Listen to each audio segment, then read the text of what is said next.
The 2011 NBA Finals are underway, and the series is actually tied up at 2-2 now. Marc, what's your take on this series so far? Well, having been a player in the NBA, having been a teammate on a championship team, and also coaching, it's fun to watch players execute game plans. It's fun to watch the coaches countering like a chess game and making adjustments, not only game to game but within the game.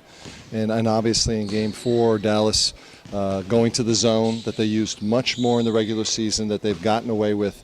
And they really needed another answer to get stops on Dwayne Wade because he was shredding their defense, and it slowed their team, it slowed Miami, and it gave Dallas confidence and momentum.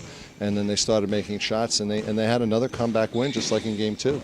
Well, it's been definitely a possession game. I mean, every game has almost come down to a last-second shot, so it just really shows you how taking care of the ball and valuing each possession, how valuable that is. And these guys have shown that they are capable of making plays down the stretch, and it's almost come down to who has the ball last. It's there's a million decisions every game, and each coach is going through those. And just like it is for the players, I mean, Dwayne Wade has stepped up after a subpar conference finals. He's now dominating scoring. He's averaging, I think, 29. And now it's LeBron James who's taken a back seat a little bit, and Chris Bosh who has stepped up and continues to step up. And then we're seeing who is going to support Dirk Nowitzki on the other side. When you get scoring from Terry and scoring from Barea and making plays, and clearly the unsung hero right now for the Mavericks is Shawn Marion. When he steps up offensively, then Dirk can relax a little bit, and Dirk can even get a fever and finish a game with a big shot despite not shooting as hot as he had been. Now, after Game 1, a lot of people were writing Dallas off, saying, oh, this might be a Miami sweep. But Dallas came back, even the series at 2-2 after 4 games. How were they able to do that? Well, you know what? They're resilient. I mean, they've been, no matter how far they've been down, they've come out and they've made plays. They're an explosive offensive team, so a team like that, they're never out of it. You have to get them down. You have to try to crush them, and I don't think Miami has taken advantage of some chances they've had in the fourth quarter to put Dallas away. And then a team like Dallas, you give them a little bit of room, and they take advantage of it, and that's what they've done in all 4 of these games. The Clippers played both of these teams in the regular season. What did you see from the Mavericks and from the Heat that has brought them to this finals level? Well, a tremendous amount of willpower and motivation and great coaching by both coaches. I know them very, very well, particularly Rick Carlisle. But they're very motivated, and they know how to say the right things at the right times.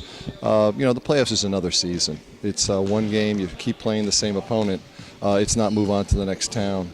So you get to see the best of both coaches and the best from all the players. Well, I think the big three in Miami it's been great. They showed against us that you have to be able to defend all 3 of these guys, and which is really tough. You usually have a team that you may have 1, which Dallas has, or 2, but these guys have 3. And on a night where all 3 are cooking, it's very tough to defend. And in Dallas, in the sense that Dirk is Dirk. He's been phenomenal for quite a few years in this league, and he's shown down the stretch that he's one of the top guys to go to. Dallas bench has shown that they're one of the best in the league this year. Now, throughout the regular season, they proved that. In the postseason, they haven't been as consistent as they usually are in the regular season, but they show when they come to play and their bench is productive, they're a tough team to beat.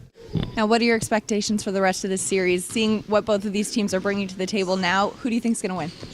Well, it was interesting. We went around, we had a little informal office pool, and it was split pretty evenly. Most people picking Miami in 6, others picking Dallas in 7.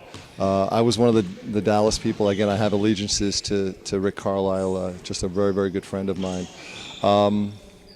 Obviously, Dallas has to hold court and win Game 5.